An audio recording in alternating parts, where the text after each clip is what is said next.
Droit à l'erreur, ce que vous pouvez vraiment vous permettre. Une erreur dans votre déclaration de revenus, un oubli sur un formulaire URSSAF. Face à l'administration française, on a tous cette peur et si je me trompe, je vais être sanctionné. Depuis 2018, ce n'est plus systématique. La loi ESSOC a créé un vrai droit à l'erreur. Le principe, la bonne foi est présumée. Avant cette loi, c'était à vous de prouver que vous n'aviez pas voulu frauder. Depuis 2018, c'est l'inverse. L'administration doit désormais prouver votre mauvaise foi si elle veut vous sanctionner. Une simple erreur de bonne foi, corrigée spontanément ou à première demande de l'administration, n'entraîne plus de sanctions automatiques.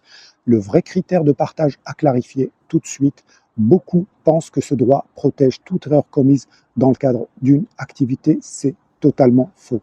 Le vrai critère, c'est la nature de la règle enfreinte, pas le contexte dans lequel l'erreur survient. Prenons l'exemple d'un chauffeur de taxi. S'il se trompe dans sa déclaration de revenus, il peut invoquer le droit à l'erreur. Mais s'il ne fait pas contrôler techniquement son véhicule, il ne le peut pas, même de bonne foi, même pour la première fois. La raison, les règles qui préservent directement la santé publique, la sécurité des personnes et des biens ou l'environnement restent hors du champ de ce droit. Même logique pour un défaut de mise aux normes incendie dans un bâtiment recevant du public. Concrètement, pour vos impôts, si vous corrigez vous-même votre erreur avant tout contrôle, les intérêts de retard sont réduits de 50% si c'est l'administration qui la détecte lors d'un contrôle, mais que votre bonne foi est reconnue, la déduction est encore de 30%.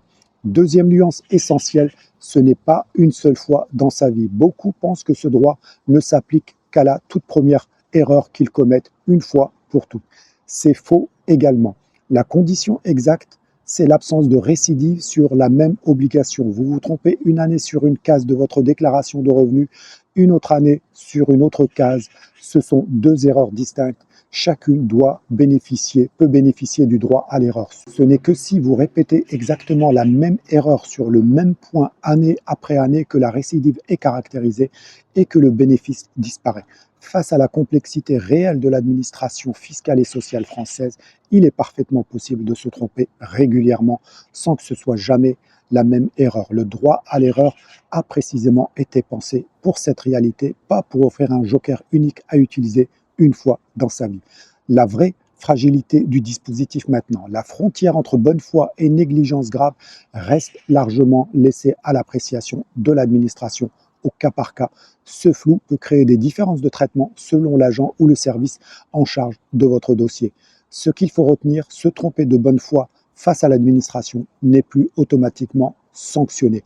Mais ce droit protège la diversité des erreurs déclaratives, jamais celles qui touchent à la sécurité ou à la santé d'autrui, ni la fraude délibérée, ni la négligence grave, ni des sanctions des autorités de régulation envers les professionnels qu'elles contrôlent. Le saviez-vous ?